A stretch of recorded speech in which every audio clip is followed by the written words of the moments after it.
Playback. I'm Brenden. I'm Nate. We are music producers, and this is the show where we take turns picking albums to discuss. And this week, Nate has picked Yield by Pearl Jam. Nate, okay, what is Yield, and why did you pick it? So Yield is the fifth album by Pearl Jam, came out in 1998. Came kind of on the heels of like a really contentious period for the band, not only like internally, but externally. They were kind of wrestling with like various lawsuits and with like Ticketmaster and, stalking from fans and all kinds, just like, this basically came out at like the height of their fame after like every single one of their albums hit number one and sold bajillions of copies. And it kind of reflects like a period in the band that sees them kind of coming together in kind of a more positive way in kind of the wake of, Cobain dying and the initial wave of grunge kind of receding back and those bands kind of taking a step back from the podium of being like kind of the most important bands in the world. And I picked it because this was like a really seminal, important album for me as a kid. For young Nate. For young Nate, Tiny baby Nate. Pearl Jam was the first band I ever saw live, like big concert I ever got to go to. My brothers took me when I was graduated 7th grade. Where did you see them? I saw them at the Forum in LA. So, yes. Not the Kia Forum. Not the Kia Forum. The Forum, yes. Yes, okay. Brenden caught me calling it the Kia Forum recently and called me out. He took away 10 points of LA bona fides from me. I lost some LA cred when I said that. But yeah, I mean, it's a great record. It's probably not, I think among like Pearl Jam circles in like for Pearl Jam fans, it's like up there as like, it might be the best one or maybe the second best one. It's like way up there for fans, but I don't think a lot of like casual listeners or people who are even kind of casually aware of Pearl Jam are probably even aware of this record. Yes, I think you're right about that. Because I remember when you picked it, I remember you saying like, I think this is their best record. Yeah, I do. I kind of do. And I was like, oh, that's interesting. And I'm like, let me, and I went on, Googled it, and I'm like, let me look at the track listing. And I'm like, I do not recognize a single song. Zero. Yeah. 0 songs. Because, you're a big Pearl Jam guy. I am not. I'm one of the civilians in Pearl Jam land. I at least prior to listening to this, I knew the singles. The famous ones. All the Pearl Jam songs that are household names, Jeremy and Even Flow and Alive and all that stuff. Basically, all of their hits that are from their first album, like all the super, super famous ones, are all from one album, their first one, which is called 10. And probably just the one exception is that their cover of that old song about Last Kiss. Last Kiss, yeah. The My Baby's Gone to Heaven, So I Gotta Be Good song. That's a big one. Also, Yellow Ledbetter is kind of a song that a lot of people know of, which that's like a B-side that was never even on one of their records. Okay. And then they have a couple other big ones too, like Daughter is a really big Pearl Jam song from their second record. Better Man is probably their biggest song, and that's from their third album. Is Better Man their biggest song? Wow. Okay. I think it's one of their bigger ones. Yeah, I would say. I was aware of that song because a band that I played in did a cover of that song, and so I was like, oh, okay, and it's like, wow, this is a really good song. But like, I think it's the I don't only. think I've ever heard anybody put it on before. I've never heard it on the radio before. It's the only Pearl Jam song that is close to as big as anything off 10. Maybe I would put it that way. It's probably not as big as like Alive or Jeremy or whatever, but like it's very close. Those songs are, I mean, those songs are like on the level of like Michael Jackson songs where you can like go to some corner of the world and get, and then someone will go yada oh yeah, someone who doesn't even speak English. Like everybody knows those songs. You can go up to someone and go, Jeremy spoken, and they'd go, class today. Yeah. Everybody knows that. So yeah, this album doesn't have any of the songs that you would know casually as like a casual listener. But they didn't get that famous.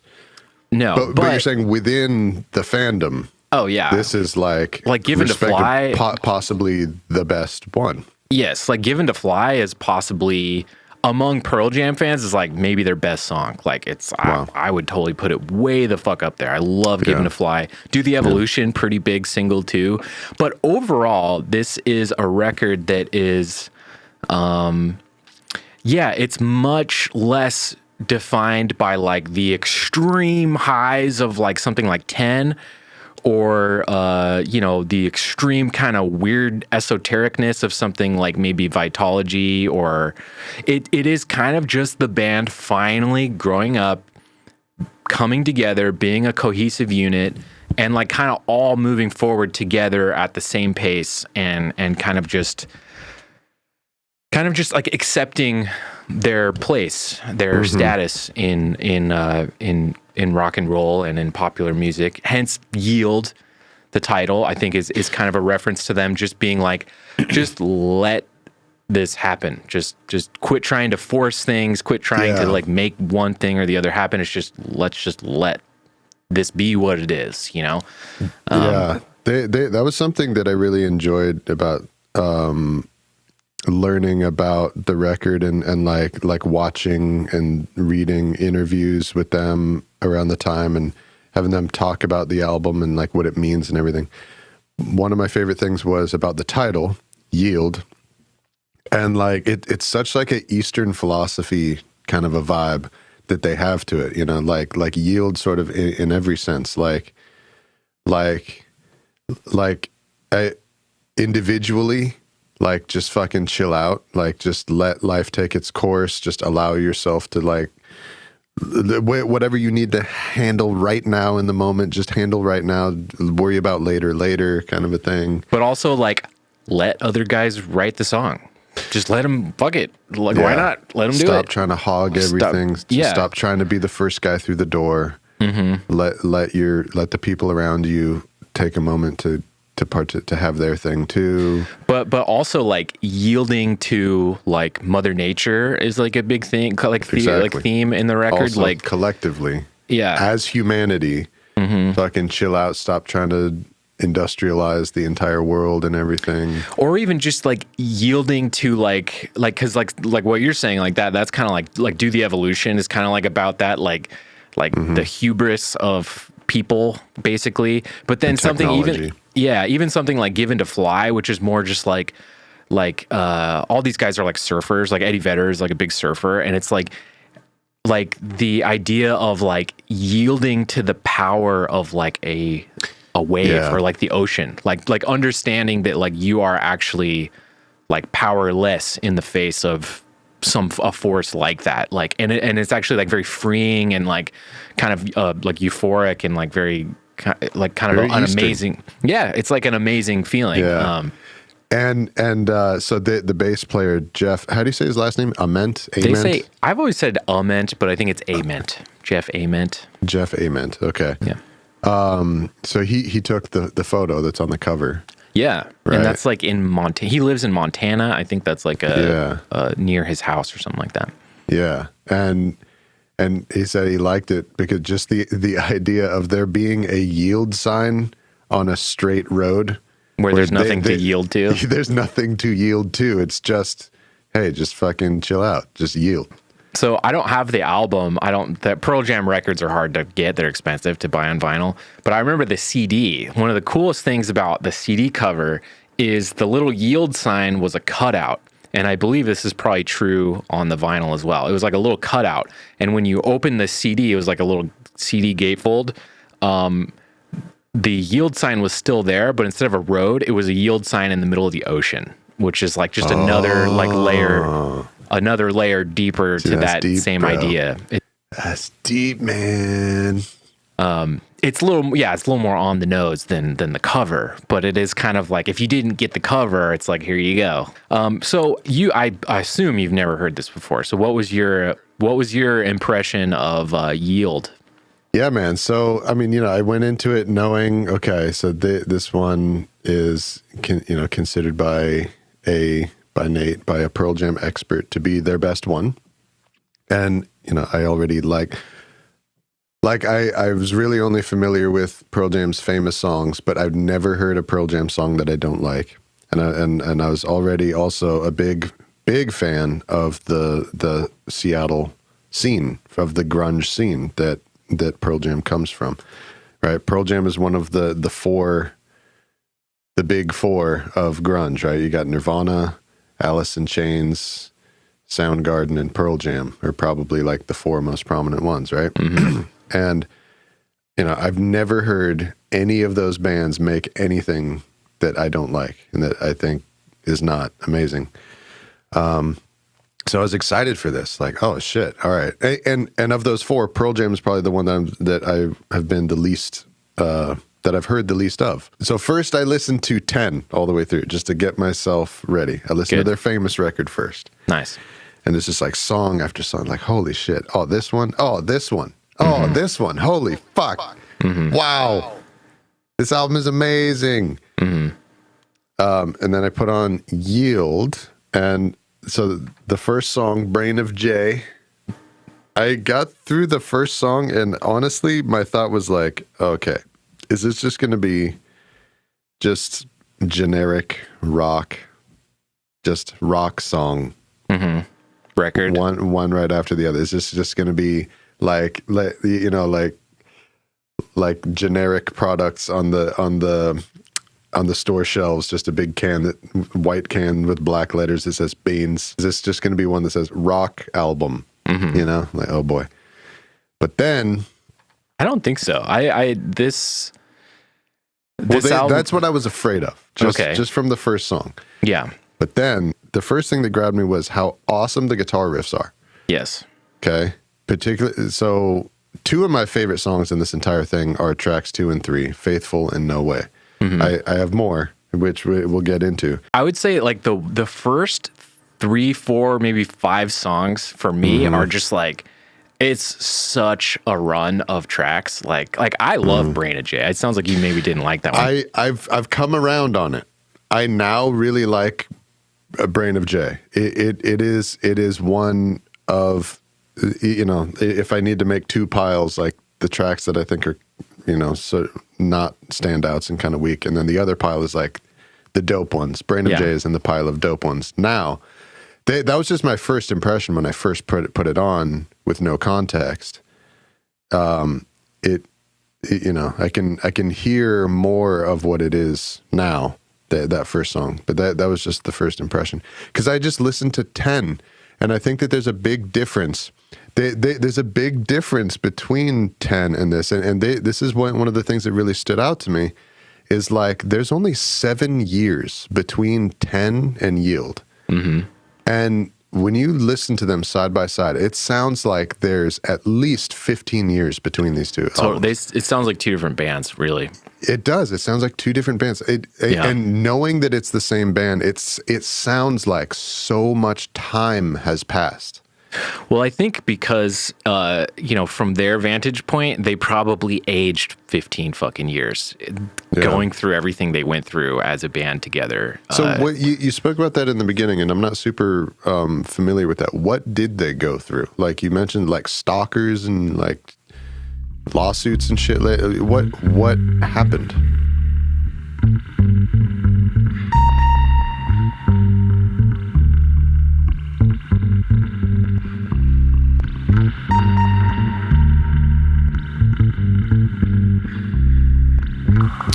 So Pearl Jam, they really started, the band really started in like the late 80s as a different band called Mother Love Bone. And they had this singer named Andy Wood, who was I've never really listened to Mother Love Bone, but Mother Love Bone had Stone Gossard and Jeff Ament in it, and a couple other guys who I'm less familiar with. And then Andy Wood was the singer. And Andy Wood he was this kind of guy who had like a ton of potential. He was a good singer, was just like really high on life, like just wanted to be a rock star, was like his whole deal. He was like beloved by like everybody in the scene, but unfortunately he was a junkie, and he the story of what happened to him is he overdosed, and he was put on life support. He should have just died, but they basically kept him on life support for like 3 or 4 days so that basically everybody in the Seattle scene at the time could visit him in the hospital and say their goodbyes, and so his family could say their goodbyes. But he was basically kind of artificially kept alive for like a couple days. And it was like a huge shock in the Seattle scene, to the point where even like Chris Cornell said, people, and I'm quoting Chris Cornell, he said, people kind of say that like when Cobain died, that was like the death of like the spirit of the scene, or like the innocence of the scene. But he was like, it was really when Andy Wood died, like really when like the optimism, the hope, the forward thinking likeness of the Seattle scene, really when that kind of turned a little more insular and dark. And I think why we think of grunge as such like a dark genre. He points to everybody in the scene watching Andy Wood die of a heroin overdose as like, that was the moment everyone was like, oh man, fuck, like this is a bummer. Because from a group of people, they're talking about the whole grunge scene from Seattle. These were people who were all friends with each other, all knew each other very closely. All of them across the bands, really good friends. And so many of them would later on in time die from drug overdoses and various things.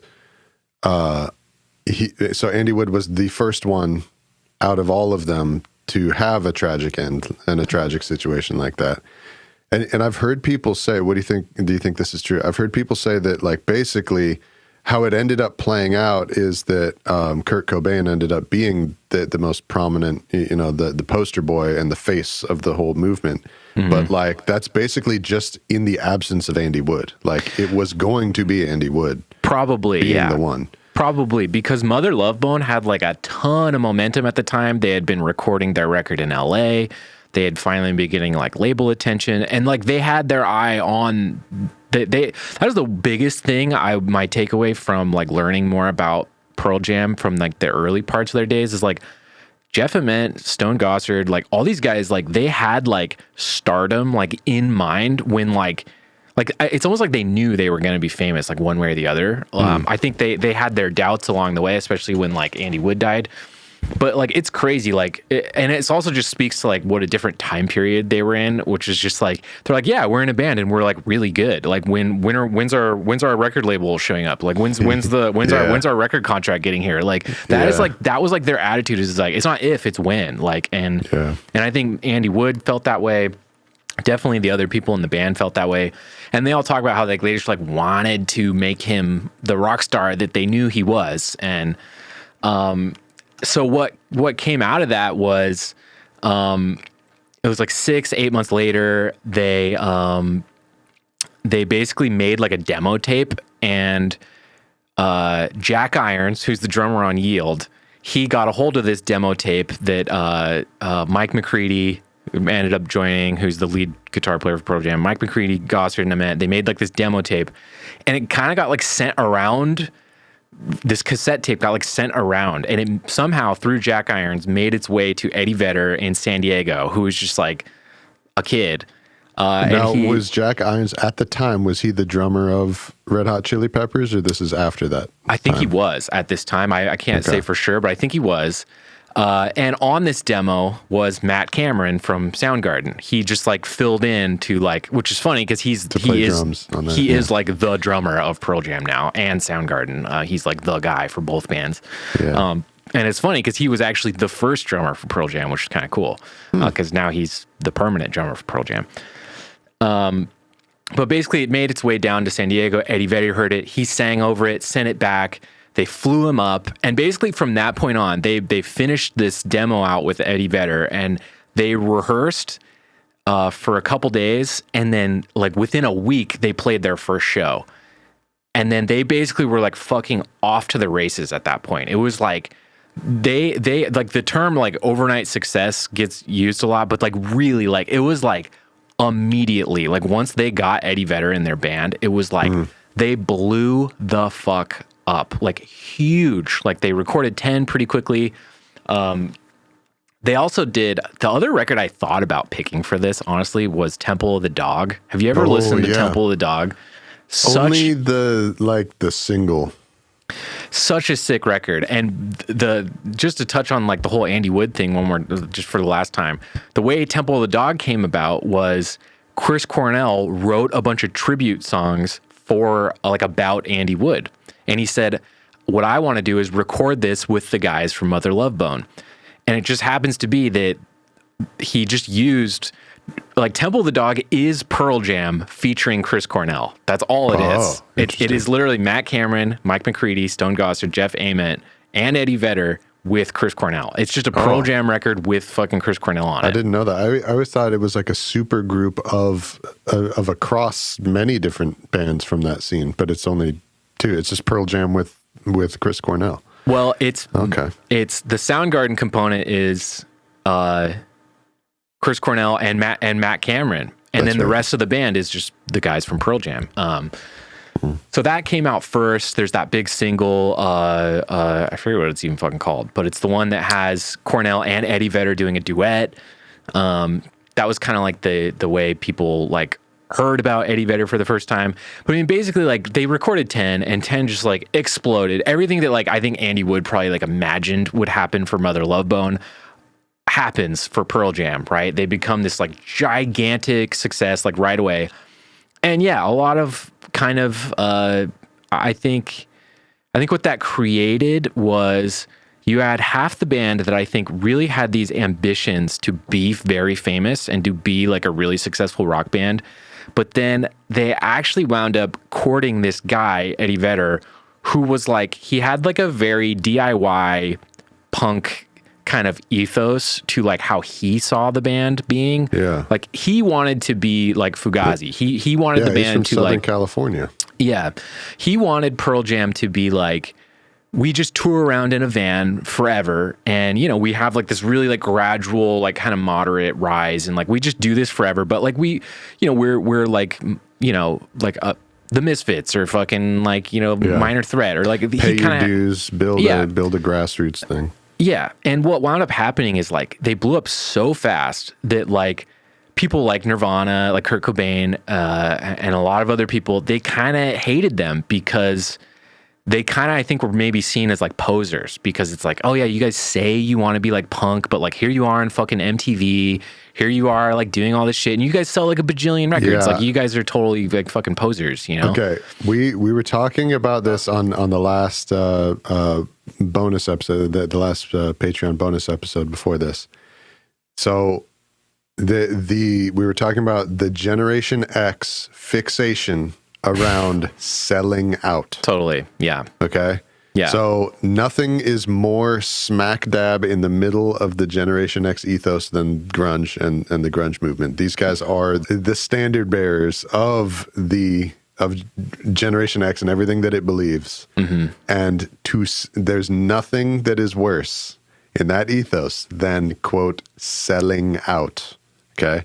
So they were perceived by the other bands as being the ones who sold out? They were perceived by Kurt Cobain as selling out. Oh, okay. And because Kurt Cobain was Kurt Cobain, that carried like a shitload of weight in the scene, and that carried a shitload of weight in the eyes of fans. The thing that sucks about that for me as like, and it's always sucked as someone who like, I was probably as obsessed with Nirvana as I ever was with Pearl Jam. Like I loved Nirvana possibly more than I even liked Pearl Jam. Mm-hmm. It's just that Kurt Cobain was like a fucking hater, dude. He was a massive hater. Like Kendrick level hater. He really was, dude. And like he talked so much shit. He was such a shit talker. Really? Oh my God. He talked shit about fucking like every band except for his. And it's one of the things that always rubbed me the wrong way about him. It was just that like, he was like a pure artist in every sense of the word. But if you didn't do art like the right way or the way he's doing it, right, then you suck and you fuck deserve to be bad-mouthed and put exactly. down. And the thing that's even more annoying about it is like he talked all this shit about Pearl Jam and Eddie Vedder like early on, and then like I saw this video of him going like, yeah, I actually met Eddie and I actually really like him a lot. He's like really cool and like very down to earth and like really nice, and like I like didn't really like their band at first, but then I was like, why start a bunch of artificial shit? Like, why not just like support each other? And it's like, yeah, welcome to the club, dude. This is what like Soundgarden's been saying the whole time. Pearl Jam and Soundgarden are like this, like they're like a family, and it's like, yeah, welcome, dude. Like this is the scene, the Seattle scene. Like we all are buddies. We all like kind of, you know, are friends with each other. Because I would say like members of Alice in Chains played with all the other groups. Members of Soundgarden played with all the other groups, and Pearl Jam played with all the groups. Nirvana was like super insular. That's really interesting. You get, because there's another super group. Are you familiar with Mad Season? Oh yeah, totally. Was going to bring that up. That's Alice in Chains and Pearl Jam crossover, and Screaming Trees. Yeah. I never noticed that. There's a lot of super groupage happening, a lot of cross pollination, but Nirvana exists on an island. Nirvana was really insular. I mean, as you can imagine. I mean, Kurt Cobain was the way he was, and yeah. You know, but it's like, you know, it's just unfortunate that like that narrative, I think that narrative has strangled Pearl Jam ever since. And it sucks because Kurt Cobain actually kind of retracted it before he died. He was like buddies with them by the end. But yeah, I mean, obviously like they were like any band, like they went through all kinds of like internal kind of struggles and trouble. And like any band that like blows up that fast, it's just like, it's unnatural. Like it's an unnatural way for the entire world to like find out about you if it happens like within 48 hours. You know what I mean? Like imagine being like relatively obscure and like being anonymous on a Monday, and by a Thursday you're fucking like on the face of like every magazine and like on TV. And it's just like really hard to imagine. I mean, you know, for me, like the first time that I had any fans of any kind was like almost 20 years after beginning making music. So yeah, totally. I'm kind of the opposite. I can't really imagine that. And guess what? We have fans, but we're still completely anonymous. Like no one would ever like know who we were. But I mean, yeah. So like they had like Eddie Vedder talks about like he had like a He had a stalker, and it was like a guy. He built like this wall around his house at a certain point after a couple years into the history of the band. After a couple records, he built a wall around his house, and a fan drove a pickup truck 50 miles an hour into the gate and crashed his truck into the front of his house, trying to like get in. And I don't know. I think stuff like that, I think really like fucks with your head a little bit. Yeah. Especially after like Kurt Cobain, you know, kills himself from being just overwhelmed by fame. And it's just like, whoa, like. Right. Because when they were making Yield, I mean, this is now years after Kurt Cobain died. This is like, this is late stage grunge. Yes. Right. This is like grunge is now not even grunge anymore. This is now just the musicians who survived it are now just still making music, not making grunge, just making music now. Right. And experiences like that. Right. Like it has to change your freaking perspective, man. And I really remember that when the studios that I've worked at, and the times that I've worked in close proximity and had conversations and been in around like stars, really, really famous musicians. Just being around them is you really notice it and you really see it. It like the way that their day-to-day lifestyle is and what it must be like to be them. So first of all, they're constantly working. Right. Because when you're famous like Eddie Vedder, when you are a star, what your career is everything that you do. Every time that someone sees you, that is what your job is. Every time that someone hears you speaking, you're at work. Mm-hmm. Your job is to be seen and heard and perceived. Yeah, you're putting on the fucking Eddie Vedder costume, and you've got to be the guy. Yeah, being you and existing is what your job is. Right. So you're always at work.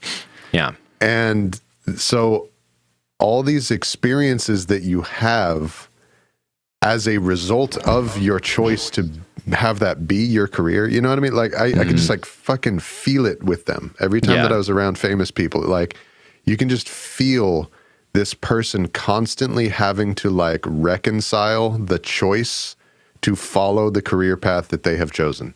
They constantly have to like equate it or like reconcile it with themselves in their mind, in their fucking soul. You know what I mean? Yeah, like speaking to that, there was a quote I saw of him around, I think it was probably right before they started working on Yield, and he was like, he tried to go somewhere in Seattle and get a cup of coffee, right? As any mid-90s Gen Xer is to do. Gotta get that coffee, baby. Gotta get that Seattle Especially coffee. in Seattle. Yeah. So he said he went to a coffee shop and like the waitress or somebody was just like, holy shit, you're the guy, right? You're from Pearl Jam, right? And he was just like, yeah. And she's like, what? You're not into it? And he was like, I'm just a guy. Like, I don't know, not really. And she was like, pick the wrong line of work. Should have thought of that before you. He was kind of like, fuck. Like, yeah, that's true. That's a good point. What the fuck? Why did I do this? Like, why am I like playing into like being famous? You know what I mean? Like. Right, and that I don't like it. That's something that they constantly have to fucking deal with in exactly the same way that any of the rest of us do, man. Like no matter what it is that you're, you know, if you are like far, you know, years invested and far down the line of pursuing some career path in particular, it doesn't even matter what it is. Yeah, I mean, don't you have to think about that every once in a while? Maybe every fucking day. Wait, why did I choose Why did I do this? Yeah, I think about it all the time. Oh my God. Should I keep going? Like, is it too late to pick something else? Fuck, why did I pick this? And you know what? It's almost like once you have album number 5 selling yet again millions of copies, it's like, it kind of is too late, dude. Like what the fuck else are you gonna do? Like you can't now. Like what else could you do? There's no other thing. Like, or maybe I don't know. Maybe that's a very limiting way to look at, you know, being famous. Maybe he could have made movies or something. But it's like I don't know. You'd have to do something like adjacent to entertainment, like a different form of entertainment. I don't see like it's like if you're Eddie Vedder, it's like you're not gonna like open like a surf school, which I'm sure maybe that's really all he wanted to do. It's like teach people to surf maybe or fucking. You know, I don't know, but well, I mean, there also has to be something in them that has it be like, you know, that whole thing that people say sometimes. They're like, oh man, what are the odds of that happening? It's like, well, it's 100% because it did happen, right? You know, there's sort of that too, which is like whatever personality, whoever they were, however they were in their whole life, like. They were always going to be musicians. Like this is what they do. This is their thing. And one of the appeals and what people really resonated with people about these grunge musicians is just how fucking normal they were. They're just regular ass people who are good at music, who are good at being in a band. And they're like that, man. They approach the shit in exactly the same way as if they had any other job.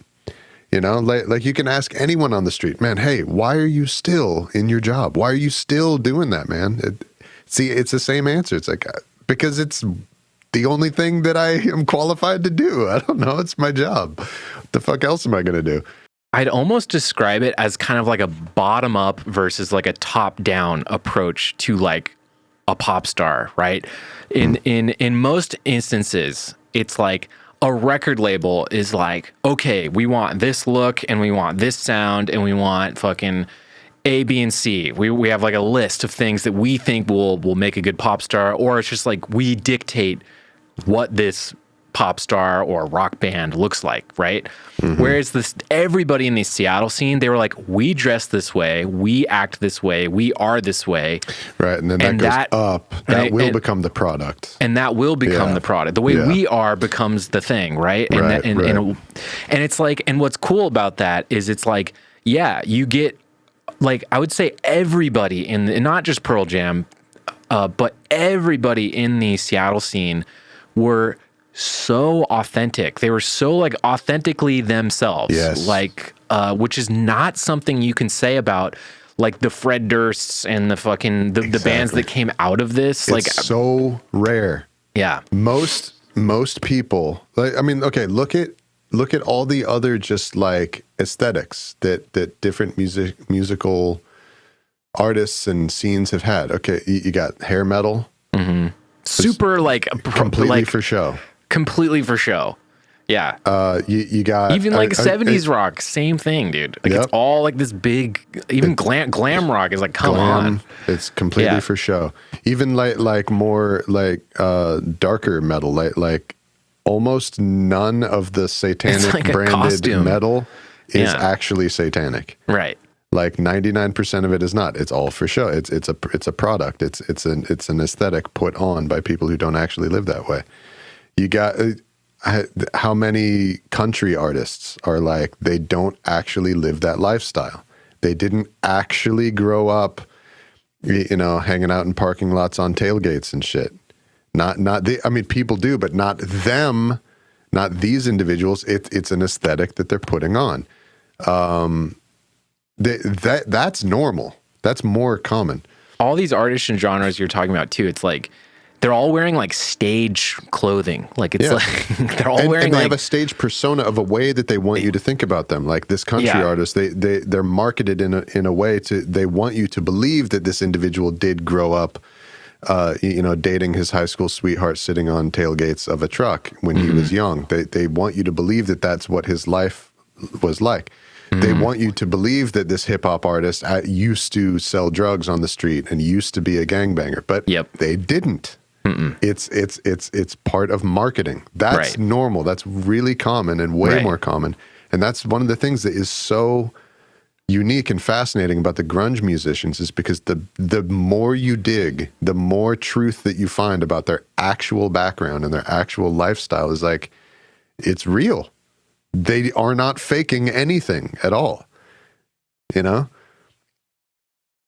Not to play devil's advocate myself, but I can imagine the argument against what we're saying would be something like, oh yeah, well look, the fucking flannel shirts, ripped jeans, that was the fucking stage costume of grunge. It's like, yeah, but that's just something marketing and record labels latched onto. Right. That is not something everybody else copying them. Yeah, exactly. That was not something that was like imposed on them. Yes. Right. They did dress that way before they were famous. Yeah. So like famously there was like Marc Jacobs, like the fashion designer. He had like a whole fashion line in like 93, 94, and it's just flannel shirts tied around the waist and like ripped jeans. It's like really cringe looking back on it now. And it's like that he didn't like start that. That was like a response to a real scene of just people who just dressed that way, right? And so yeah, I mean, it's like you basically just get, what you get is a culture reflected in the artists, right?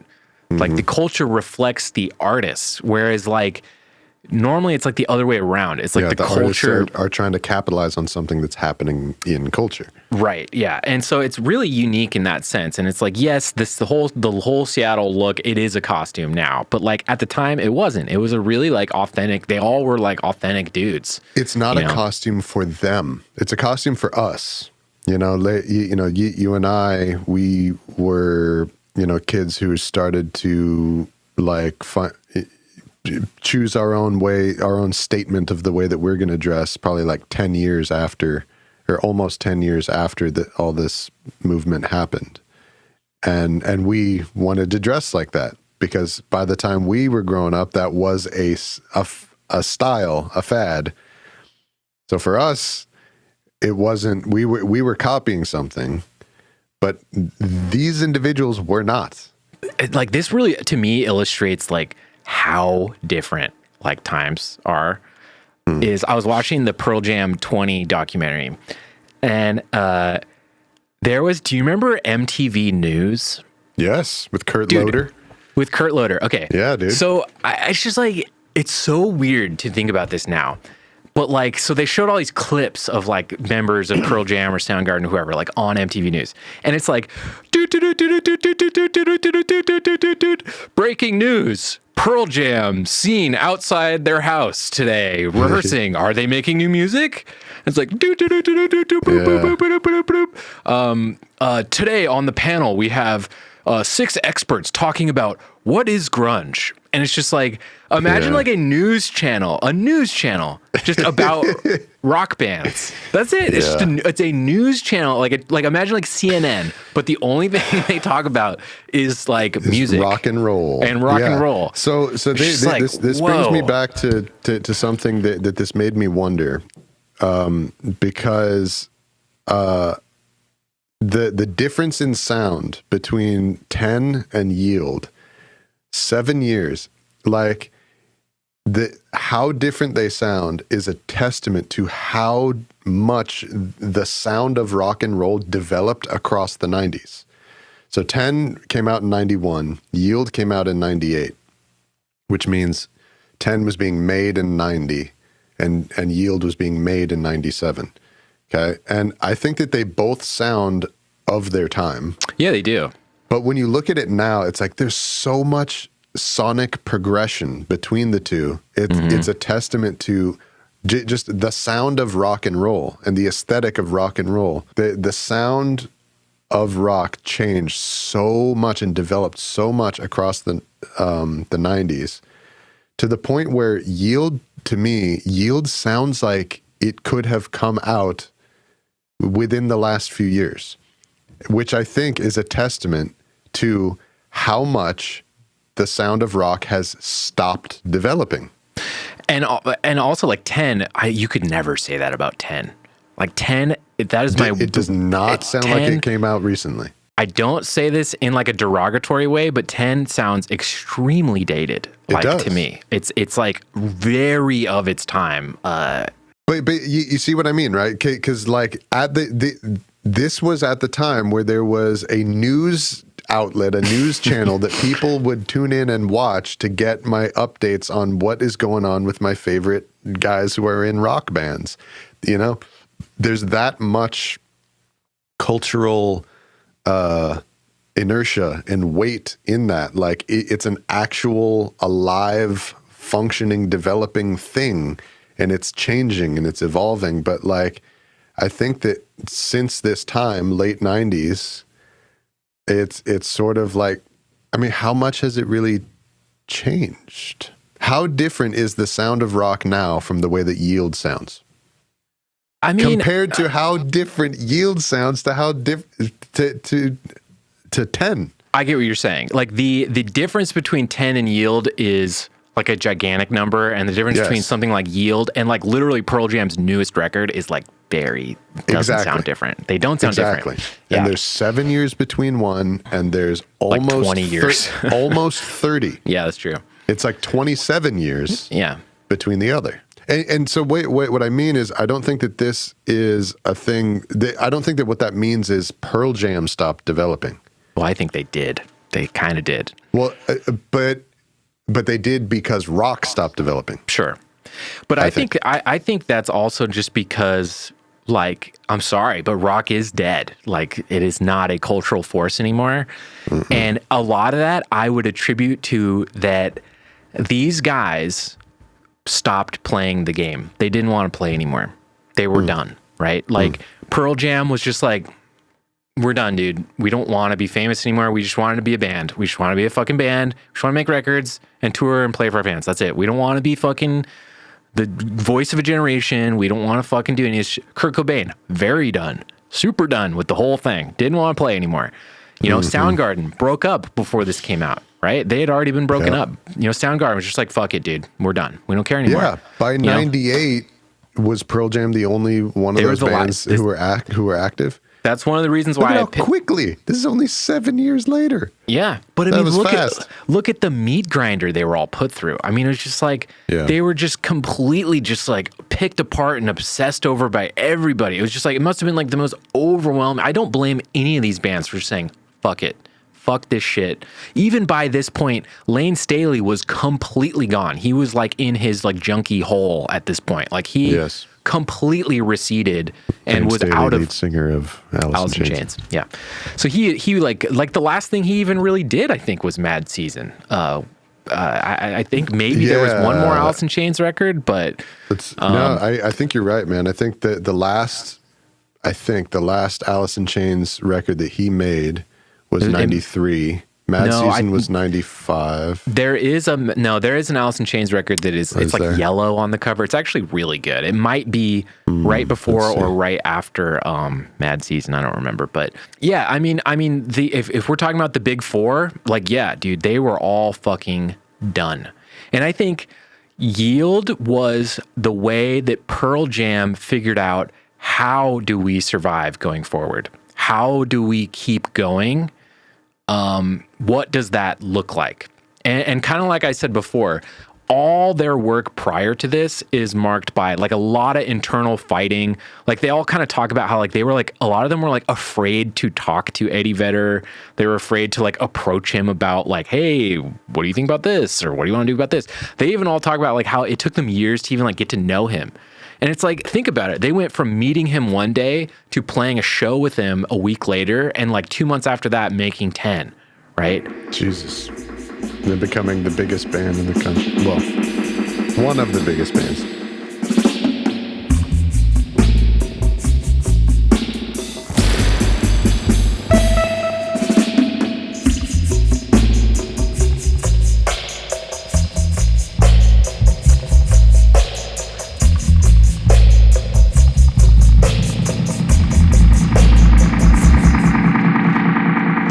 One of the things about this record that you said was this was made in a very collective way, like you know, made with equal or generally more equal input by all members of the band, which definitely the most of any of their records up to this point. Yeah. Like pretty much all their records prior to this was like, I think it was kind of like maybe Stone and Jeff were kind of like the band leaders. Like they would like kind of write the songs or come up with the arrangements, and then Eddie would write lyrics.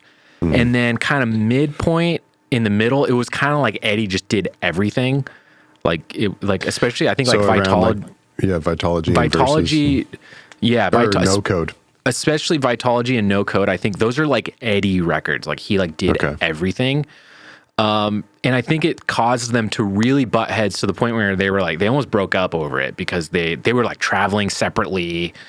Like it was like not good. And like I said, I think the whole Yield philosophy of just like, hold on a second, like chill the fuck out. Let's just yield here. Let's just chill out. How do we coexist as a group of guys in like a more permanent way? Because what we were doing before was like not gonna work like going forward. Like it's either if we keep doing that, or let's just break up, you know? And I think that's reflected in like, yeah, there's some Eddie songs. There's for the first time on this record, you get Jeff Ament like writing lyrics and writing songs, and same with Mike McCready and Stone Gossard, and they're all basically writing. Even the drummer has a song on this record, that little red dot song, whatever it's called. Red Bar. Yeah. So I mean, that one doesn't have any lyrics, but yes, he did. He wrote it. Or no, it does. It kind of does. We're all crazy. Yeah. We're all crazy. We're all crazy and wild. I actually really like that track. I forgot. It does have lyrics. Yeah, I do too. But yeah, so for a lot of bands to be so equally collaborative is normal. For some bands, but not for this one. Up until this point, like you say, you know, it got to the point where they're freaking intimidated and afraid to even approach Eddie Vedder. And so I watched. There's a documentary. It's called Single Video Theory. Yes, I watched this too. This? I watched it last night. Yeah, I watched it last night as well. And so essentially what it is them rehearsing for shows right after they recorded Yield. That's what this is? So it's them rehearsing, not necessarily recording. But they did record it, and it sounds great. Okay, just to touch on this and like how good of players they are and how organically captured the sound of the band is for this record. As a testament to that, I watched that entire documentary of them standing around in a circle playing these songs, and the whole time I thought that this was them recording the record. I did too. I was like, wow, they recorded it with just like live vocal microphones. They didn't even use like a nice, they didn't even use a vocal booth. They didn't even multi-track any of this shit. They just literally were just standing in a room recording. This is how they did it? Because it sounds like it. It kind of does, sounds right? Exactly like the record. I mean, when you go back and you actually put them side by side, it's like, oh, okay. Yeah. The record's way more produced, but it is way more. But as I was watching it, I was fooled. I thought I'm watching them track the record right now. I can't believe this. They're so fucking tight. They're amazing. But that's not what it is. I assumed, like you did, I was like, oh, this is how they're just tracking the basics. This is how they're getting the drums. This is how they're getting like drum tracks down. And they'll just go back and I was like, oh, they'll just overdub little bass flubs or like they'll overdub stuff from this, right? I had no idea it was their rehearsal thing. Yeah, so they in Single Video Theory, that is them. They've just finished recording Yield. It hasn't been released yet. And that's them rehearsing for some shows. At their like compound. Did you see like the wall of guitars behind the drum set? Yes. It is so sick. It's just like this warehouse. It's a warehouse in Seattle. Full of all of their gear. Like, because you got 3 guitar players and each one of them is a nerd and each one of them has like 500 guitars. I think one of the outcomes of this album being so collaborative like that is that you've got the music being predominantly written by different members of the band. So, but you're saying, so I guess before Vitology, that was normal, right? So yeah. Does that mean for Vitology and No Code, which are the 2 albums that are right before this one, even all the guitar riffs, even all the music was written by Eddie Vedder too? I think it was just like all the songs, you know, like the guitar players. Eddie's not the guitar player that like Stone or Mike is. Those guys are way better guitar players. So I would imagine there's still quite a bit of autonomy there when it comes to like the riffs and stuff like that.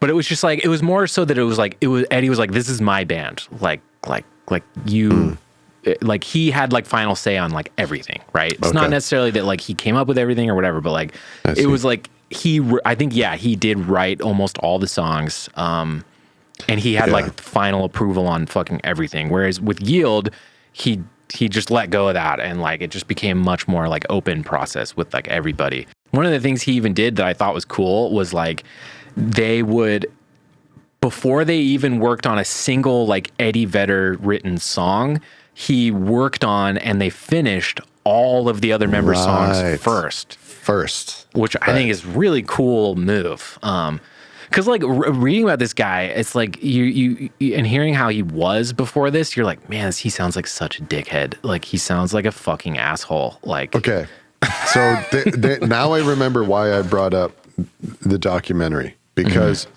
when I was watching it, I was like, dude, I can see it. You can see how like sensitive he is and how like kind of like weird and guarded and sort of like, you know, that type of personality where you're just on fucking eggshells around this guy constantly. Like you don't want to say the wrong thing in the wrong way. You constantly have to like be super diplomatic with everything that you say and how you say it. Yeah. Nervous energy and just like,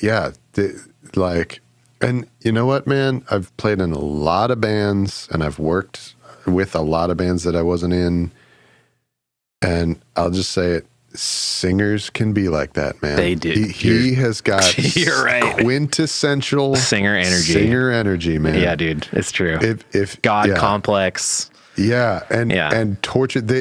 And I really feel bad for these guys, man, because it's God complex mixed with like imposter syndrome and like self-deprecating, like such negative self-opinion. That's singer shit. That's singer shit together at the same time. And I do not envy these people, man. Plus, with must be this idea in your head that like, this is my band. Everyone's looking at me. Right. I'm setting the pace. Everyone's looking to me to like do like, it's like being the main character of your movie, like to a unhealthy degree. Yeah.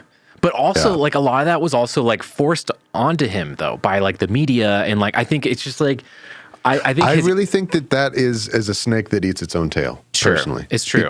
And I say that because of how many people that I've known who have that exact personality who didn't become famous. Yeah, it's true. Who aren't famous. It's true. You know, and I think that those in so many cases are the people who do end up getting picked up by the media and placed in such placed in a position like that. Tend to be people with that personality. But I know firsthand from experience that people have that personality before the media picks them up. Yeah. And I think they just like Eddie especially. It's like I think he just saw his level of fame and his position in rock and roll and pop music as like this really big like responsibility that he was kind of shouldering alone in this band. And I think his ego got out of control and on top of that, all like just the crazy like fan shit and like scary shit and like sad shit that was happening. It's just like, it would fuck anybody up, I think. I don't know. Yeah. But it's cool to see, because I don't really see him that way anymore. And especially like if you contrast him with somebody like a Chris Cornell, who like, I think lyrically he likes to come across as like having a God complex, but anytime you like hear him talk, he's just like so down to earth and chill and cool and like really like magnanimous and like just like he's a very selfless kind of guy. Like he's like not like this at all, I don't think. Maybe he was at the time, I don't know, but I don't like think of him that way. And I don't really think of Eddie Vedder that way anymore. I think he's really come down from the cloud a bit, which is nice. And also it's like what are you gonna do? He's not the drummer. You can't just like replace him like they did with all their drummers.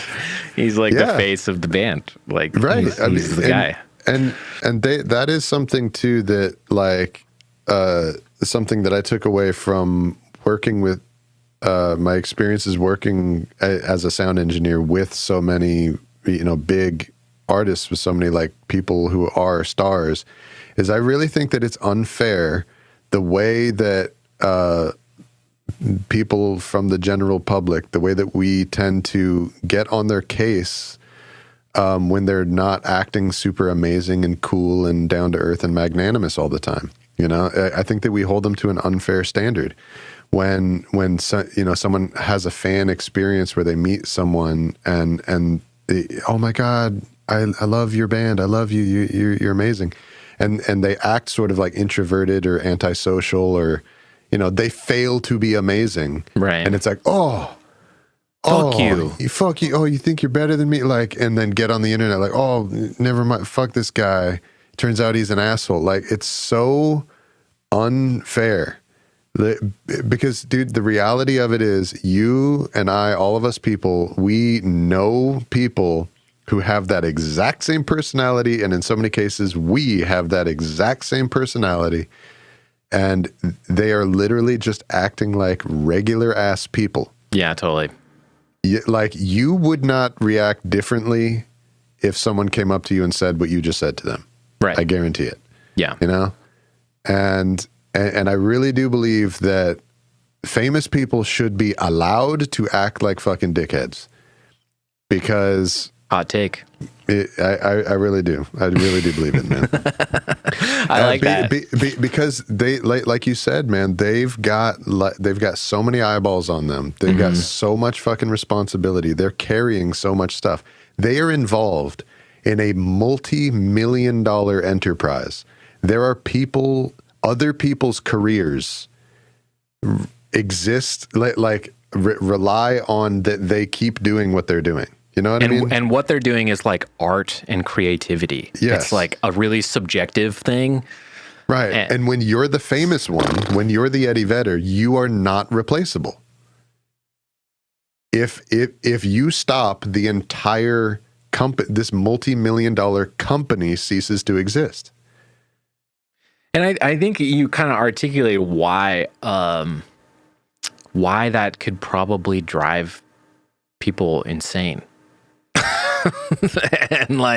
and either act like a prima donna singer or fucking blow your brains out or hide in your house for 6 years doing heroin. Like, right. it's just use drugs to the point to which it kills you. Yeah. Like, that's why, dude. It's because we put these people on a pedestal as like fans and consumers of their art. And it's like, it's unreal. And they do that to themselves. Yeah, they do. They have that pressure on themselves. Yeah. From themselves too, you know? Yeah. And so, but that's kind of, again, what I think is kind of a cool thing about this record is them like kind of actively stepping away from all that shit. One of my favorite things about this record in particular is, so like grunge is known for like the loud, soft, loud thing, right?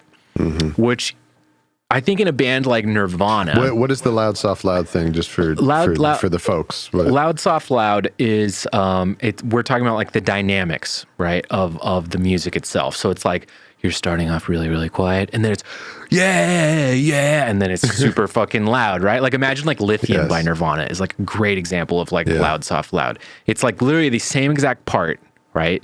Mm-hmm. But half of it is played very quietly, and then half of it is played with super loud distortion and crazy drums. An example from this, so you got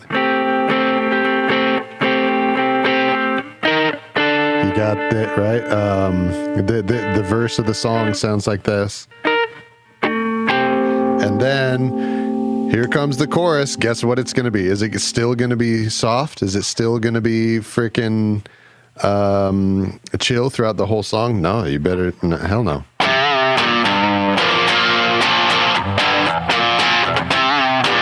Like, it's a guarantee. Mm-hmm. With a grunge band, if the song starts out soft and chill, oh, this is cool. You already know.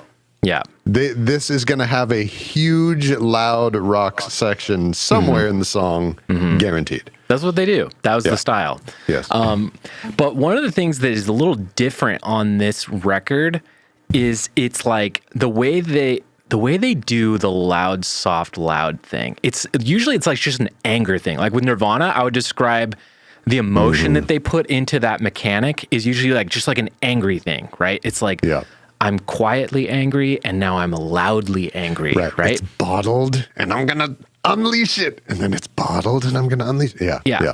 Whereas on this, they do a similar thing musically, but the emotions that they play with are different. And the emotions I would describe it as is like a lot of these songs, they go from like this very like sweet, bordering on like saccharine kind of quietness, like very sweet sound, to like really ballsy, like really like confident, self-assured kind of sound, like that, like what you just played. More like Faithfull, swagger rather than anger. Yeah. It's and the cool thing about that is they're coming. It's like grunge from like a positive angle, right? It's like that. The one of the overwhelming like things I get from this record is it's like a positive grunge album, which those are like so few and far between. It almost like doesn't exist. It's almost like an oxymoron in the genre.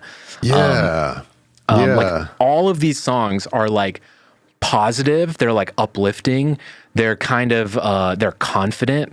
They're not like insular and like sad and like kind of mopey, like a lot of grunge is, like Alice in Chains or Nirvana or something. This is like a very confident sounding record. It's a very positive record. Like, I think maybe that's a reason why I return to it as much as I do, is because I love all this shit. I love grunge. I always have. I grew up on this stuff. But so much of it, and we talked about this in the Nine Inch Nails episode, how like I struggled listening to it because it made me sad. Right. Yeah. Yeah. You are sensitive to the emotional content of an album. Yeah. It affects you. Yeah. But this one, I'm just like, it really like almost all these songs put kind of like a pep in my step, and like especially like the first like three are just like first like 3 or 4 is like such a fucking great run to like start a record. Like it's like one of these songs. Yeah, so that's Brain of J, Faithful, and No Way, and then Given to Fly. Yeah, dude, those first 4. It's like one of my favorite like starts to any record. Like I like honestly like based on those 4 alone, like I would have picked this. You know, if it was an EP, I would have picked it. If it was just those 4. So one of the things that really stood out to me is it like I could tell, and I didn't just figure this out on my own. It's because I knew already the background of this record that so much of it was written by the different members of the band. But I could tell, like, these guitar players are loving the Led Zeppelin. Oh, big time. They're big, all of them. You know, the thing is they all love different aspects of, like, classic rock. Like, Eddie Vedder is a big Pete Townsend guy. Stone is a big Jimmy Page guy, I suppose. That's what he says. And then Mike McCready is, like, clearly, like, a Hendrix. Yes. Like Stevie Ray Vaughan. I would say more Hendrix, really. Yes, right. Mike McCready, right. He's got the huge, I mean, is he the only one from the whole Seattle scene to be bringing that Stratocaster, Jimi Hendrix, Stevie Ray Vaughan vibe into the music pretty much single-handedly? I don't see, But dude, so there's 2 songs in particular, well, actually 3, that are like, oh my God, Led Zeppelin. So the first one is what I was just playing. It was Faithful, right? So I mean, dude, just all of this stuff just sounds like something that Jimmy Page would play. It really does. You're so right. And then to go, and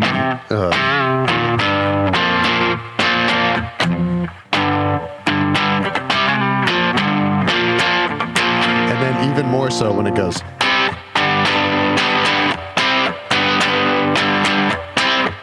Just that rhythm, dance, dun, dun, and then he's playing the John Bonham drum pattern. Boots, boo cat, boo boo cat, boot, boo cat, boo boo cat, boot.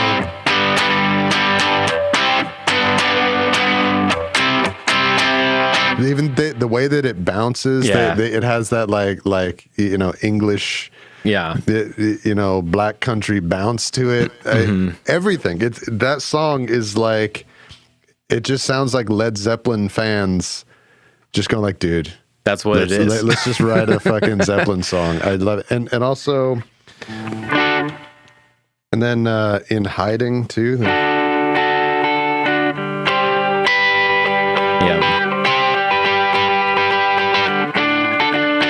This is Jimmy Page era. Yeah, it's so true. And it's interesting because the first one, it was McCready, and the second one is Gossard. So they're both doing it. That's just like, it's Jimmy. That's You're so right. Zeppelin. That is Jimmy Page, man. Oh my God. It just really stood out to me. And in fact, I think that the sounds of the songs are really diverse on this album. They got different guitar tones for each song. This album is like album's like guitar candy. Like you're in so many good guitar tones. Yeah. Like Given to Fly has that kind of octo vibe. like univibe kind of Hendrix tone. Like a univibe is like it's a guitar pedal that Hendrix used a lot of the time in like. There you go. It's that sound. This is univibe. So this is one of the first guitar effects to ever be invented. Actually, is a univibe. It's like the best one too. Yeah, it's the precursor of another effect that would come later. It's called a phaser. Yeah, and essentially it doubles the sound and sort of like moves it back and forth in time and sort of like makes like a little mixing effect of swooshing the original sound around next to a copy of it. This is what it sounds like without it. And then this is with it. It's that like underwater thing that the Hendrix sound has as univibe. Yeah, so I mean, Given to Fly has that in spades, and then you've got just all the other just good. It's not only the tones that make this kind of like guitar candy. It's like their interplay is also really intricate, like all over the record. Like one of the things that like I think, and this goes for any band, a band like when you sit down to write a song, it's like you write a bunch of chords, right? For a band to be any band.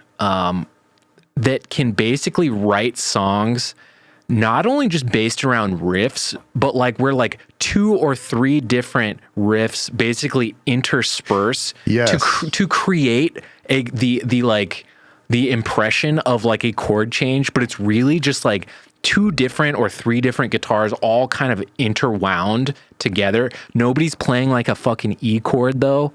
Nobody's playing D major. It's like 3-4 different parts that just like kind of meld in a way that gives the impression of a chord progression or a part, and that's how they write the song. It's like that's very like sophisticated as a band to be able to do stuff like that. So as I was learning, this is so right on what you're saying. So as I was learning to play these little guitar parts that are from the record, I found it basically impossible to actually replicate the real sound of what it really sounds like on the record. And that's because like it's all being accomplished by not just 6 strings, it's 12 strings because there's at least 2 guitar players. Or 18. It's 2 or 3 guitars that are all jangling around the same idea to make the effect of what sounds like one piece of guitar music and not 2 separate guitars playing something they interlock on the same part. Like we were talking about before we started, we were talking about on Faithfull, like when it goes into that like bow, now, now, down, down. Yeah. Like it doesn't sound right. It doesn't sound right. And we both we surmised that it's probably because the other guitar playing this, doubling the part, is probably in like a drop tuning or tuned down or something like that. And that's exactly what it is. So in a lot of the songs, one of the guitars is in an alternate tuning. Okay, so guitars have what's called standard tuning, but you can play other stuff if you tune the strings in a different way. It unlocks stuff, and you can start playing different parts that you wouldn't otherwise normally be able to get your fingers around, and you know, make new chords easier to play and move around, and play with them in a way that you otherwise wouldn't be able to. And so I don't know what they did for other records, but for this one, a lot of the time, one of the guitars is in standard tuning, and the other one is in an alternate tuning. Yeah, and great. So they're able to get stuff that you can approximate with a regular guitar, right? Like I was doing. But there's another layer that you can't get to with a guitar in standard tuning, right? And that's happening a lot.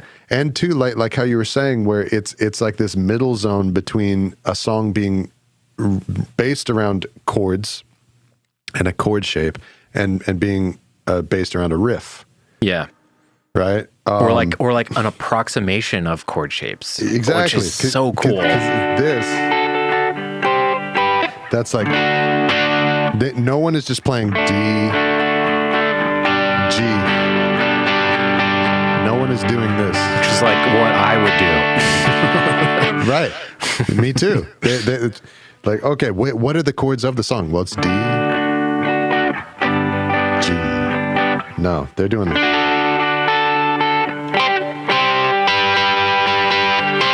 They make it into a riff that implies a chord shape. Yeah. But no one is literally playing the chords. Yeah. Dude, the other guitar thing I almost forgot to mention. What? And maybe it is a production note. Maybe I don't know how they did it, but the guitars on No Way, is it double half-cocked wahs? Yeah, I know what you're talking about. You're talking about.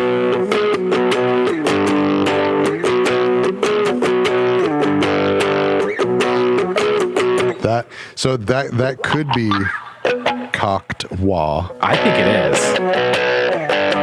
That's what it sounds like to me. I think that it's probably aided by a low pass filter in the mix in the studio. Yeah, so the low pass filter meaning that it's a thing where you set it at one point and then all the frequencies lower than that are allowed to pass. So you just like kind of cut off all the high frequency stuff. Well, it almost sounds like both. It sounds like a low pass. It sounds like a low pass and a high pass. It sounds like it's like in the telephone zone to me. So like a band pass filter. Yes. Yeah. Yes. So, but I would believe that the way that they wrote that, the way that they came up with that was probably by a cocked wah or a parked wah, because you could tell that they really came up with this stuff like in a real organic garage band kind of a way. Like the way that they came up with, the guitar should sound like that was by doing it with their gear, not by doing it with the studio. And then probably Brenden O'Brien, who was their producer on this, probably nudged it a little closer to like kind of more telephony sound, which was cool. It sounds fucking sick on the record. But yeah, it's all stuff that they could feasibly, like all the parts that they play is all shit that they can just do live because that's how they came up with it, right? Like they just came up with it that way.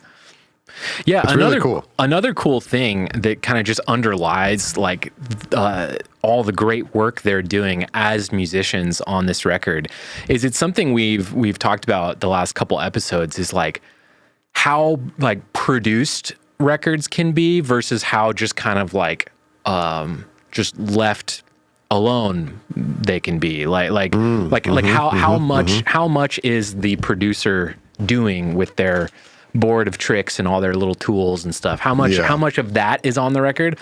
And I really think that this record is for the most part, pretty devoid of like lots of like studio tricks. There's tons of overdubs. There's like a whole bunch of overdubs, especially like vocally.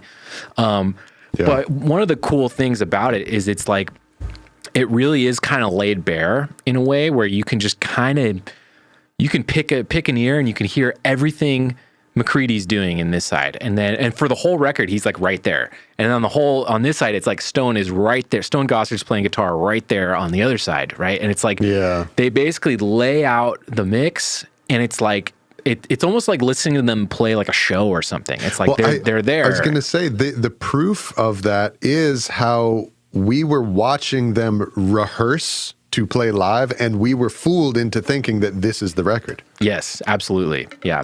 So that just shows the degree to which how raw a lot of this is. And it's really interesting because it is interspersed with moments of studio production, like the way that the drums and percussion sound in No Way. Yeah.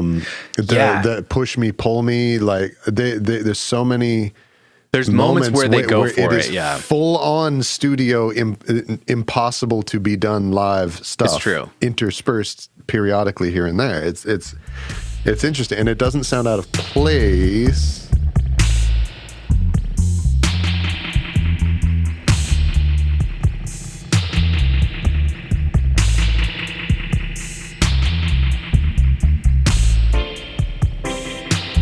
We got to talk about Brenden O'Brien, the producer of the...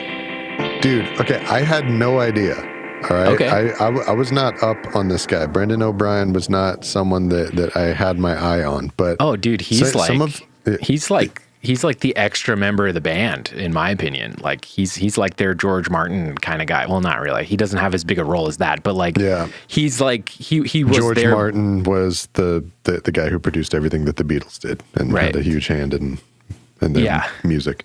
Yeah, so he did all their records, I think, from Versus to this one, and then they took a break from him for a minute, and now I think he's back. I can't remember, but yeah, he did a bunch of Soundgarden too. He's done like a ton of shit. Okay. Like, so this was the part where it was like what amazed me about Brendan O'Brien, not just how much of Pearl Jam's music that he worked on, but how many like important records that I know and are like very fucking influential and like big. I didn't brush up on his discography. What are some of the good ones?